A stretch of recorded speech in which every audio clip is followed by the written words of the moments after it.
As Senator Bernie Sanders was in San Francisco this week, slamming the GOP health plan and pushing for his version for universal coverage. He told a massive crowd that in California alone, 4.5 million people would lose coverage under the proposed Republican health care bill known as Graham-Cassidy. Instead, he says he wants a single-payer system he calls Medicare for all.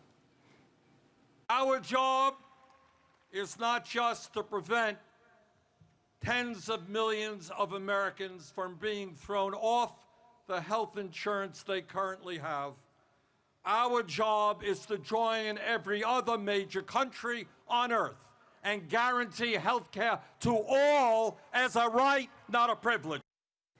And tomorrow at 6 p.m., Senator Sanders, along with Senator Klobuchar, will publicly debate Senators Graham and Cassidy on health care. Graham and Cassidy, of course, are the authors of that current Republican health care proposal. Now, one of the other aspects of Bernie's appearance here in San Francisco were the crowds chanting, "Run, Bernie, run. Run, Bernie, run." At the same time, we have former candidate Hillary Clinton out on a book tour slamming Bernie Sanders. So Melissa and I asked former San Francisco Mayor Willie Brown the Clinton-Sanders debate battle. What does this say for the Democratic Party when it's still about Bernie Sanders and Hillary Clinton? Well, obviously, we are short of talent. Because after all, these are the two people that have been on the scene now for the last 2.5 years. They've been defining the Democratic Party, the image of the Democratic Party, and it constituted a loss to Trump. Why are we still with the losers? Well, and also, I mean, it shows that there's still a big split within the party. You've got sort of the Bernie Sanders wing, and there's still the establishment wing that Hillary Clinton also sort of epitomizes as well. And so we're going on this tour, and you've got these totems for each side. And I got to tell you, if you're checking out her book, 3/4 of the way through, and I don't know what's happened. I'm waiting to see whether or not the truth is there. The truth about Bernie. The truth about somebody. Okay, so what you sort of summed up there in that little anecdote is that Hillary Clinton was known for nuanced stance. Bernie Sanders is known for definitive, single payer, free college. We're going to do income inequality. So you have the demand Democrats versus the nuanced Democrats. Well, unfortunately for us, Phil, we really should be projecting 2018 and 2020. We should not be replaying and re-justifying our various positions for the last 2.5 years around these two very talented people, very wonderful people, but they ought to come home with me. You know, by home, he means like the retirement home. And, you know, we talk about the Democratic divide, but the truth is, you know, Bernie Sanders has now restated his status as an independent, and a number of his supporters do not consider themselves Democrats. No, they don't. But when push comes to shove, they are definitely pushing the Democratic agenda in the party. We see it here in California.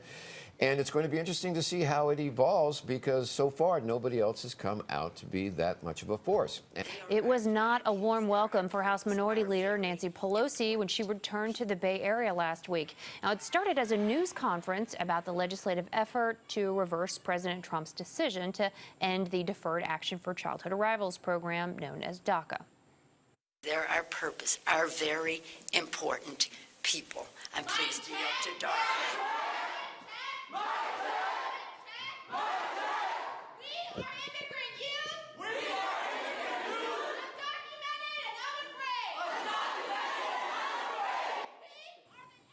About 50 young people stormed in and demanded Representative Pelosi commit to stopping all deportations. And Pelosi tried to start a discussion, but the activists kept drowning her out.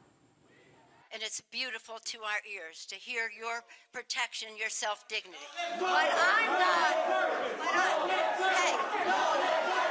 Hey, stop it. Just stop it now. Just stop it now. Just stop it now. All right. That's it. We are sending a message to our parents that this fight will be won with 11 million people in the streets. I'm undocumented, my family's undocumented, and majority of the people here are undocumented.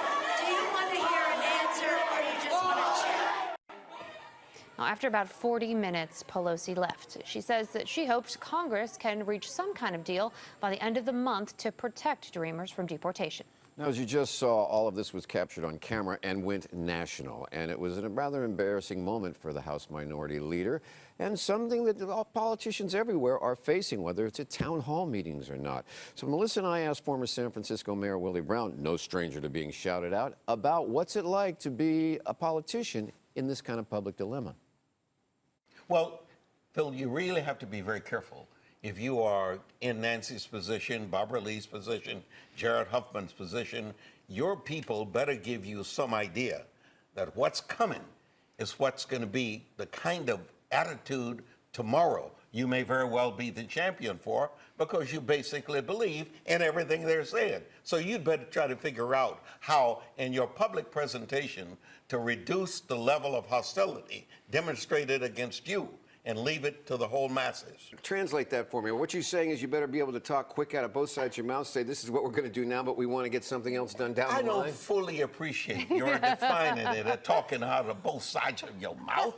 Are you kidding me? I'm talking about the practicality of trying to ride the tide without stepping on anybody's toes in the process and without abandoning your own principles. Well, and to be fair, too, at some of these press conferences that they've had after meetings with President Trump, you know, there's a lot of talk about deal making. And maybe it is true that some of the humanity is lost when we're talking about, oh, we give them this and we got this.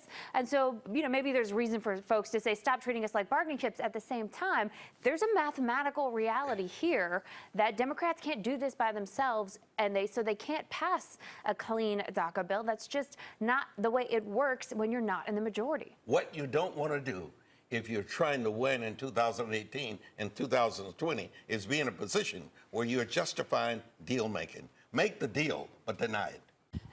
Make the deal, then deny it, and then come back home and face a whole bunch of people who are criticizing you, saying it wasn't good enough. Right, exactly. Even if they were to get a deal on the DACA law, the folks who were in there the other day want all 11 million people to be made citizens. But And that is a bigger debate.